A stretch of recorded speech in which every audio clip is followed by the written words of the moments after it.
Está aberto aí sua Bíblia em Marcos, capítulo 10, 46. Hoje eu trouxe aqui uma Bíblia um pouco diferente. Uma Bíblia que eu ganhei de uma pessoa muito especial. Essa Bíblia é em linguagem contemporânea. Eu ganhei do pastor Paulinho. Então, se eu falar algumas coisas estranhas aqui, vocês culpem ele, tá bom? Ele que me deu. Vou pregar com a Bíblia que você me deu hoje. E ela fala um monte de coisa legal, um monte de coisa nova. Não é? As coisas do Senhor são assim, elas se renovam a cada dia. Então Deus me deu essa Bíblia aqui e hoje a gente vai ver as coisas numa outra interpretação, as coisas de um novo panorama, amém? No segundo panorama que está na Bíblia do Senhor, amém?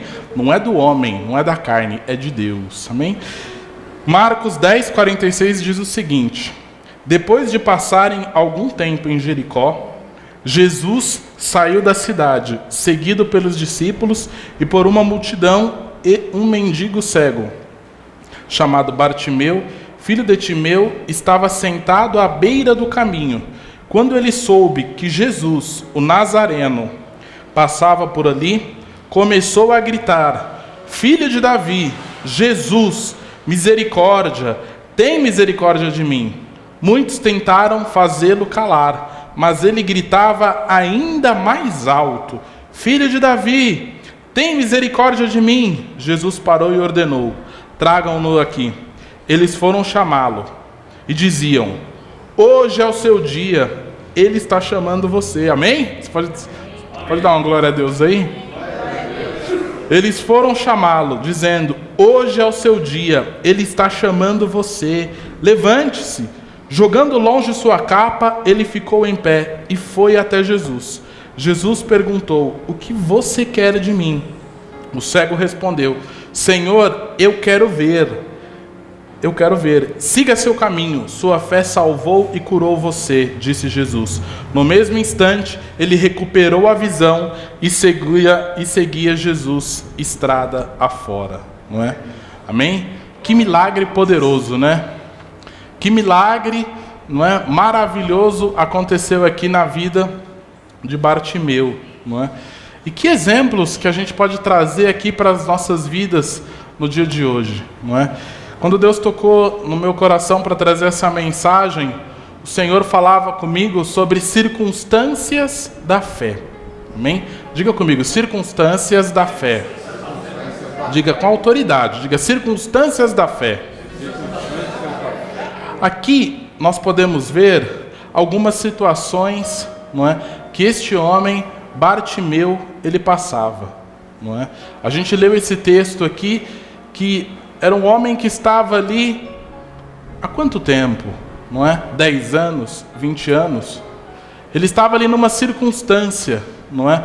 Numa circunstância pejorativa, numa circunstância que ele precisava enxergar, não é? E naquela época, você não ver, né, você não enxergar, era um grande preconceito. Você era como um excluído da sociedade, não é? Às vezes a gente não se sente assim, não é?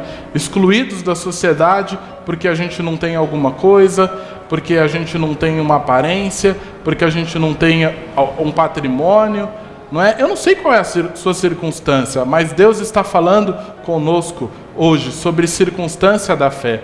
E esse homem, ele tinha uma circunstância. Qual era a circunstância? Ele vivia a par da sociedade, não é? Ele vivia humilhado.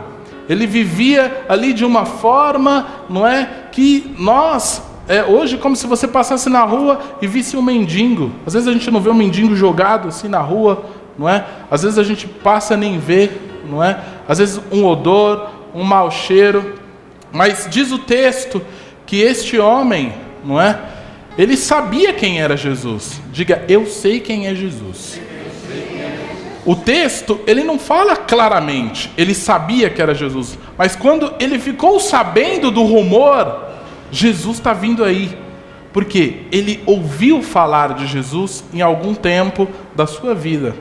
Em algum tempo que ele estava ali, não é, à margem da sociedade, algum tempo que ele estava ali de escanteio, ele ouviu a mensagem de Jesus. Ele ouviu que tinha um homem que curava. Ele ouviu que tinha um homem que fazia milagres.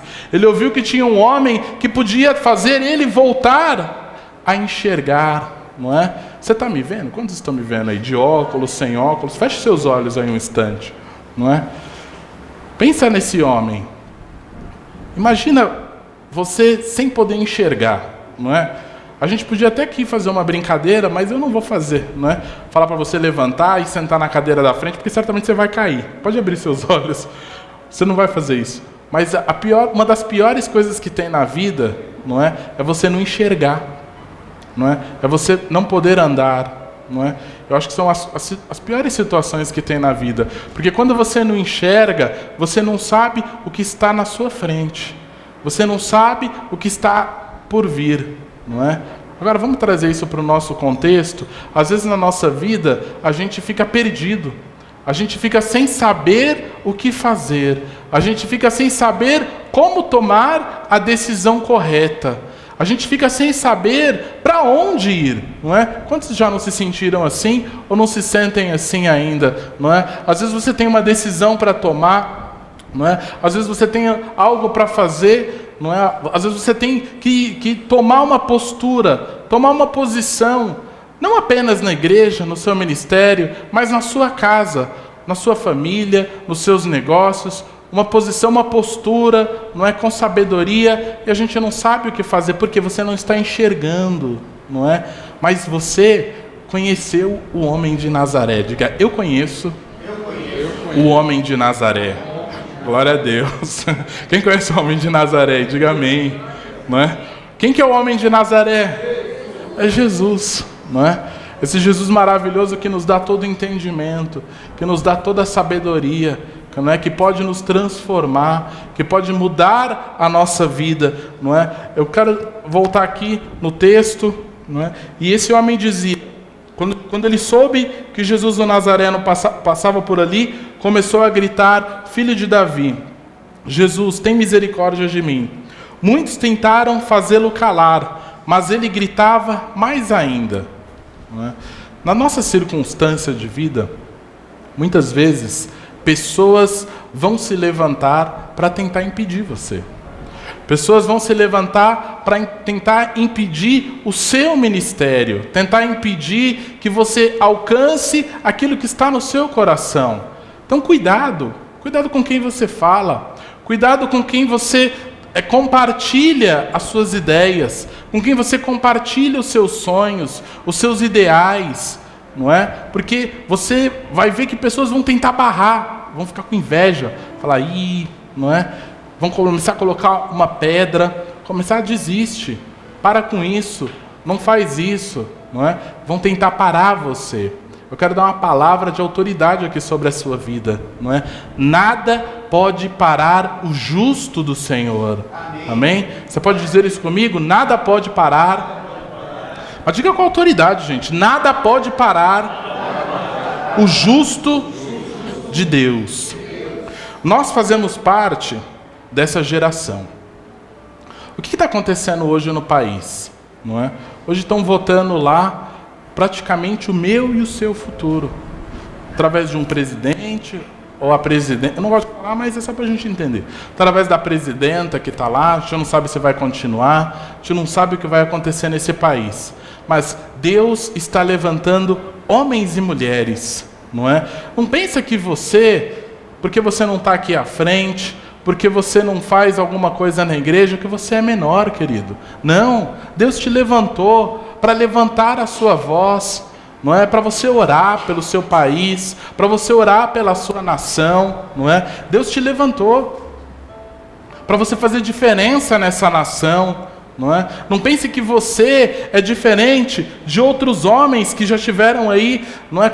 Homens como Abraão, homens como José. Nós vemos a fé de Abraão, não é? Nós vemos a fé de Abraão, nós vemos a perseverança de José, a constância e a mansidão de Moisés, o guerreiro forte e incansável que foi Josué, a confiança de Deus, em Deus que teve Jó, tantos outros homens, heróis da fé, profetas, apóstolos, Se a gente olhar para Paulo, então a gente fala, nossa, eu nunca vou conseguir chegar a ser como Paulo, não é? Escrever como Paulo, não é? Desenvolver um raciocínio como Paulo, não é? Não Paulo eu, né? O apóstolo Paulo. Não é? Eu também, quem me dera eu ser 20% do apóstolo Paulo, né? Não é? Mas quem nos dera? Mas Deus, ele nos dá essa oportunidade de sermos homens, mulheres, guerreiros.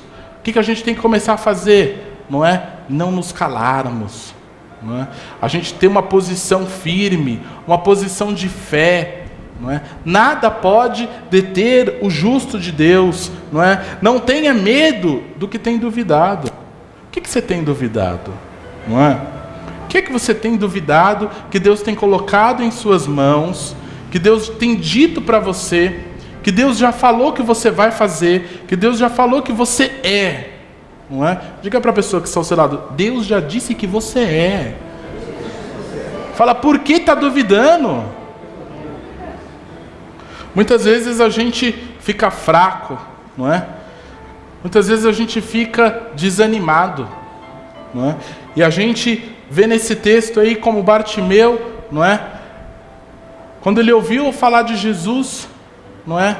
Aí Jesus mandou chamá-lo. Vou dizer para vocês, Jesus mandou chamar vocês. Amém? Eu vi só 1 ou 2, glória a Deus. Jesus mandou chamar você. Tá fraco. Gente, vamos voltar aqui para o texto, não é? Olha o que aconteceu aqui quando Jesus mandou chamar Bartimeu. Não é? Dizem lá os discípulos, ou quem estava lá próximo a Jesus, hoje é o seu dia, Ele está chamando você, levanta-se. E aí, sabe o que aconteceu? Sabe o que ele fez? Vou fazer aqui, ele estava lá deitado. Não é? Fala aí, Davi. Fala, hoje é seu dia. Hoje é o seu dia, Ele mandou te chamar. É comigo? A Bíblia diz, né, a sua Bíblia aí, deve falar assim alguma coisa. Lê, Vilma, fala, deu um salto, não é? Não fala isso? A maioria das Bíblias fala isso, que ele deu um salto, não é? Deu um salto, não é? Por quê? Levantou-se, né? Mas a maioria das Bíblias fala, de um salto, não é? Jogou a capa fora. Gente, eu vou falar de novo. Deus está chamando você. E Deus está chamando você para perguntar para você hoje, o que é que você quer? Você já pensou o que você quer? Já está definido o que você quer? Já está definido as coisas aí na sua cabeça, na sua mente, do seu ministério? Já está tudo certinho? Não é? Já está definido? Jesus está chegando para você hoje falando, eis-me aqui. Fala, o que é que você quer? Você quer ver? Não é? Vai que a tua fé te salvou. Circunstâncias da fé. A fé é assim, gente. Não é? Quanto menos a gente espera, algo acontece. Mas por que acontece? Porque você, como acabei de dizer, não é? Você não está duvidando. Do que é que você tem medo, do que você tem duvidado. Fala para a pessoa do ao seu lado, não tenha medo. Fala, não duvide. Obras não produzem fé. Sabe o que produz fé? A própria fé. A fé produz obras. E obras confirmam a fé. As suas obras vão confirmar a sua fé. Se você tem fé que vai acontecer, creia. Não duvide. Se levante contra essas situações. Paulo diz que Abraão foi o primeiro a entender o Evangelho, não é? Paulo, ele é muito claro, não é? Quando ele explica ali sobre a situação de Abraão, porque ele diz que Abraão ouviu e creu. Você está hoje ouvindo, está crendo? Ou está ouvindo e não está crendo? Não é? Abraão, Paulo diz claramente que Abraão foi o primeiro que entendeu o Evangelho, porque ele ouviu e creu na promessa do Senhor. Abre aí comigo sua Bíblia em Gênesis. Eu acho que Gênesis 17. Vamos ver o que acontece às vezes na nossa vida, que aconteceu com o Abraão. Quando Abraão tinha 99 anos de idade, olha, 99, não é? E às vezes a gente acha que já está velho, às vezes a gente acha que já passou do tempo, às vezes a gente acha que não presta. Querido, Deus está falando com você. Às vezes a gente acha que já passou do ponto, às vezes a gente acha que não é com a gente. Você ouviu o texto que diz? Quando Abraão já tinha 99 anos de idade, o Eterno apareceu a ele e disse: eu sou o Deus forte, viva com integridade diante de mim. Olha o que Deus te diz hoje: eu sou o Deus forte, viva com integridade diante de mim. Amém? Eu vi um amém só aqui. Gente, a gente tem que avivar na presença do Senhor, entender o recado de Deus para nós. Deus está falando: viva com integridade, seja forte. Não faz assim para a pessoa do seu celular, faz assim: seja forte. Não precisa ser o meu muque, não. O meu está em dia. Mas seja forte, não é? Viva com integridade diante de mim. Faça todo o esforço possível para se manter assim. Vamos fazer uma aliança e darei a você uma família enorme. Olha, eu falei para vocês que Paulo diz, não é o quê? Que Abraão entendeu o evangelho. Vamos ver o que aconteceu com Abraão? Olha o que Deus diz a Abraão: e darei a você uma família enorme, uma família grande. Abalado, Abraão lançou-se ao solo com o rosto em terra. Por que Abraão lançou-se o rosto em terra? A gente vai analisando aos pouquinhos. Porque ele não tinha uma família, ele só tinha uma esposa. Não é? E a gente vê lá depois que teve a situação de Ismael, não é? Mas a família correta ali, não é? Que Deus tinha para ele, Deus começou a lançar ali sobre a vida dele. Não é? Aos 99 anos ele ainda não tinha. Não é? Por que ele ficou abalado? Porque ele falou: chegou a minha vez também. Vocês entenderam o texto? Abalado, Abraão lançou-se ao solo com o rosto em terra. E Deus declarou: minha aliança com você será esta: você será o pai de muitas nações. Seu nome não será mais Abrão, e sim Abraão, para ressaltar a ideia de que farei de você o pai de muitas nações. Farei de você o pai de muitos pais. De você sairão nações, reis virão de você. Estou estabelecendo a minha aliança entre mim e você, uma aliança que inclui seus descendentes. Vai guardando as informações. Você vai entender por que Paulo disse que Abraão entendeu o evangelho. Será uma aliança contínua, e por causa dela me comprometo a ser o seu Deus e o Deus de seus descendentes. Estou dando a você e a seus descendentes essa terra, na qual estão acampados agora toda a terra de Canaã. Ela pertencerá à sua família para sempre, e eu serei o seu Deus. Vai lá no 22. Deus, vamos dar uma pausinha. Olha o que Deus faz com Abraão. Às vezes Deus fala com você que Ele vai te dar uma situação. Às vezes Deus fala assim: ó, filha, filho, não é? Eu vou te dar isso, eu vou te dar aquilo, não é? E aí você acredita, você faz como Abraão, você vai lá: nossa, chegou a minha vez, eu não acredito que Deus falou isso para mim. Já aconteceu isso com você? Eu não acredito que Deus está falando isso para mim, tudo isso que está falando é para mim, nossa. E aí de repente, não é? Vamos ver o que acontece. No 22, depois de todas essas coisas, Deus resolveu testar Abraão. Então o chamou: Abraão.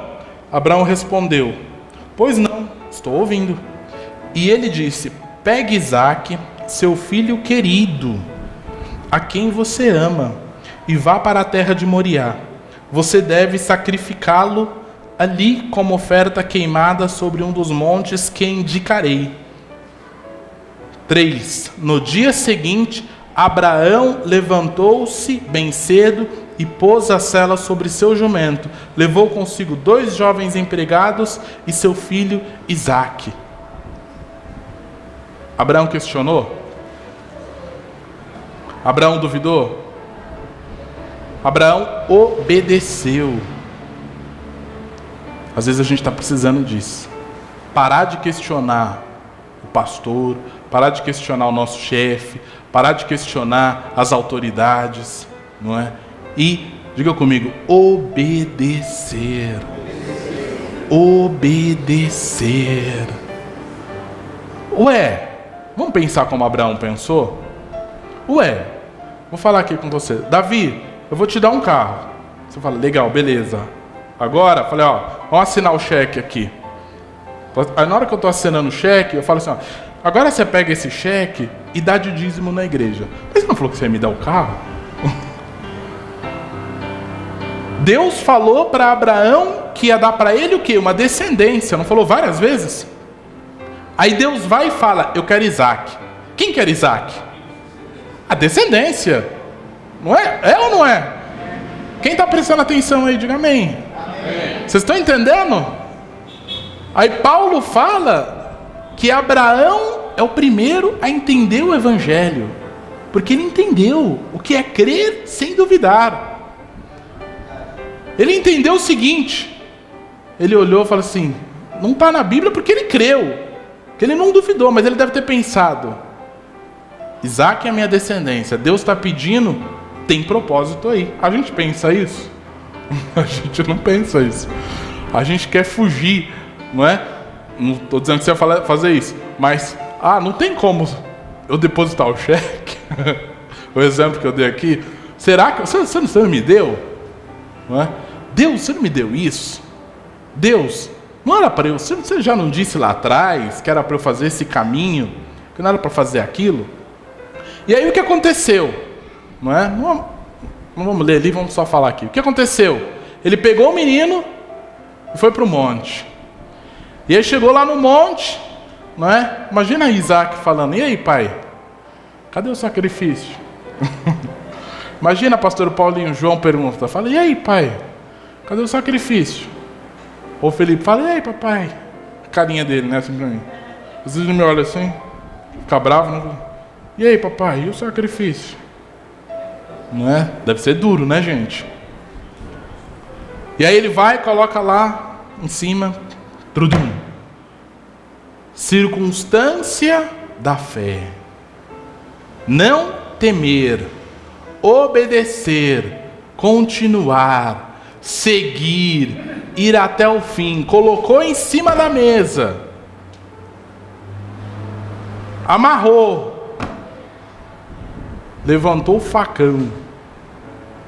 Quando ele foi, veio uma voz dos céus, e vai vir uma voz do céu sobre a sua vida hoje à noite, e vai dizer, para que eu sou contigo, levanta, vem comigo, eu estou com você, não faz isso não, a sua descendência está aqui em cima, é esse mesmo. E esse nome, esse lugar, às vezes a gente não sabe disso, né? Sabe o que chama Jeová Jirê? O monte lá, o local, chama Jeová Jirê. Deus proverá. Diga comigo, Deus proverá. O que você está precisando, meu querido? Minha querida, circunstância da fé. Não duvide. E Abraão colocou o nome ali naquele lugar, ó. Aqui vai chamar Jeová Jirê. Chama até outro nome, Javé Jirê, Jeová Jirê, traduzido para o português. Deus, a tradução correta é Deus providenciará. Você vê que é no futuro. Circunstância de fé, gente. Acredita no Senhor. A sua família não está perdida. O seu ministério não está perdido. A sua vida não está perdida, a sua casa, você está em pecado, você não está perdido. Está fazendo coisa errada, você não está perdido. Se posicione diante do Senhor. Circunstância da fé. Fala, Deus me prometeu, Deus vai fazer. Senhor, eu vou contigo até o fim. Não importam as lutas. Senhor, você vê lá na vida de Josué, o que aconteceu com Josué? Josué era o auxiliar, de Moisés. Você sabia que Josué era auxiliar de Moisés? E Josué foi maior do que o auxiliar, porque ele entrou na terra prometida. E às vezes a gente pensa que não, eu sou reserva, eu não sei nada, eu estou aprendendo ainda. Se posicione. E aí o que aconteceu com Josué? Moisés morreu, passou. Deus chegou e falou para Josué: tem de bom ânimo, levanta-te, eu sou contigo. Jesus te diz hoje: eu sou contigo. Eu sou contigo. O eu sou. Tudo posso, todas as coisas. Eu sou contigo. E o que o Josué fez? Josué obedeceu. Você vê lá no... Depois você lê na sua casa lá. Josué 1, já preguei isso uma vez, sobre tudo que aconteceu ali com Josué. E é tão bonito que eu tenho um pensamento. Eu acho, já falei isso, acho que até o pastor Paulinho já ouviu dizendo isso. Eu penso que Josué, falar bem baixinho, era um bundão. Porque lá no texto, no Josué 1, Deus fala para Josué umas 3 ou 4 vezes, fala para ele: tem de bom ânimo, não desista. Aí deixa eu ver, cá, Davi, não é que você... Aí Deus fala: tem de bom ânimo, não desista. Tem de bom ânimo, não desista. Josué, tem de bom ânimo, não desista. 3 ou 4 vezes, vai lá. Por que será que ele falou 3 ou 4 vezes? Quando você fala para uma pessoa 3 ou 4 vezes, é porque ele não está fazendo alguma coisa, não é? Porque ele não está entendendo alguma coisa. Ou porque ele não está tendo uma postura. Só que, olha aqui o milagre. Olha aqui a bênção na sua vida e na minha vida hoje. Ele entendeu. Ele obedeceu. Ele falou: já que, vou falar baixinho aqui para não ser lá. Já que eu sou bundão, eu não vou ser mais. Isso já é passado. Eu vou seguir. Eu vou ser um valente. Eu vou ser um homem de Deus. Eu vou guerrear. Se Deus mandou, eu vou fazer. Se Deus falou, eu vou entrar. Se Deus falou que é comigo, vamos embora. Pega o pessoal. Vamos jejuar. Chega de noite lá, acorda de madrugada. Vamos lá, as 12 pedras. Pessoal, quem está comigo, vem. Quem está comigo? Está comigo. Está comigo, Davi? Está comigo, Paulinho? Então vamos embora. Vamos fazer um jejum. Santificai-vos, porque é o tempo do Senhor chegado. Porque amanhã o Senhor fará maravilhas. E amanhã é amanhã mesmo. É amanhã de manhã. É você se santificando hoje para Deus fazer maravilhas. Circunstância da fé. Ele acreditou e colocou todos os discípulos dele, todos os homens principais dele, todo mundo na frente. Vamos orar, vamos jejuar, vamos crer, vamos lutar contra os reis. Sabe quantos reis ele derrotou? 31. Ô, Bible Man, 7 não. O Bible Man precisa atualizar Josué. Fica a lição de casa, Josué inteiro esse mês. Derrotou 31 reis. Rei de Jerusalém. E um monte de rei lá. Está lá mais para frente, lá no 10 eu acho. Não é? E derrotou todo mundo. Quem é que você está com medo de derrotar? É o diabo? Você está com medo do diabo? Para com isso. Jesus está dizendo hoje aqui para você, lá em Marcos 10:46. O que diz lá? Hoje é o seu dia. Jesus parou e ordenou para a gente acabar. Que horas são? 7:30. Para a gente acabar. Jesus entrou aqui neste lugar. Hoje, Jesus está aqui dizendo para mim e para você: hoje é o seu dia. Hoje é o seu dia. O que você quer de mim? O que é que você quer? Você quer enxergar? Você quer a recuperação da sua casa, da sua família? O que é? É o seu ministério? Você quer se levantar como um homem de Deus? Como uma mulher de Deus? O que você quer fazer? Você quer pregar a palavra de Deus? O que é? Você quer um emprego? Você quer uma bênção? Você quer parar de ser essa pessoa covarde, como foi Josué? Você quer deixar de lado tudo isso, todo esse preconceito que tem contra você? Você é filho, meu filho. Olha o que Jesus te diz hoje. Você é meu filho. O que você quer que eu faça hoje? E aí você vai dizer para Jesus. Você já está dizendo aí no seu lugar? Você já está dizendo aí no seu lugar? E Jesus nos diz hoje, não é? Vai, que a tua fé te salvou. Vai, que a tua fé te curou. Vai, porque assim como Josué, você vai entrar na terra prometida. Assim como Moisés, você vai fazer grandes milagres. Assim como Abraão, na hora H, eu vou trazer a providência na sua vida. Mas, meu filho, obedeça. Cumpra as minhas leis. Lá em Josué 1, quando você lê lá, não é? Você vai ver que Jesus diz isso para ele. Cumpre os meus mandamentos que deixei a Moisés. Cumpra a minha palavra. Viva essa palavra. Deguste dessa palavra. Não é? Coma dessa palavra. Saboreie essa palavra que o Senhor te dá hoje.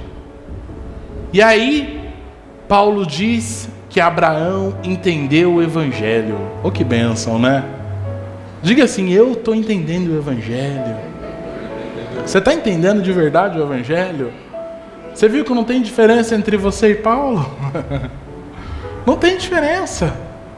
Quando nós entendemos o Evangelho do Senhor, a gente sabe quem nós somos neste mundo. E quem nós somos? Filhos do Senhor. Filhos de Deus. Para a gente acabar, a Carol, quando abriu o culto aqui, ela falou, Pai nosso, quem se lembra? Pai nosso que estais no céu, santificado seja o teu nome, venha a nós o teu reino. Você vê que é tudo nós?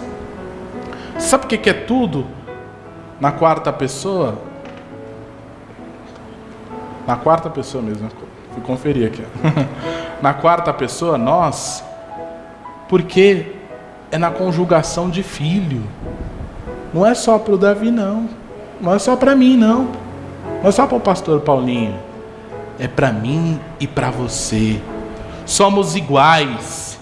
Somos filhos do mesmo Deus Altíssimo. Somos filhos do mesmo Deus. Somos filhos do mesmo Pai.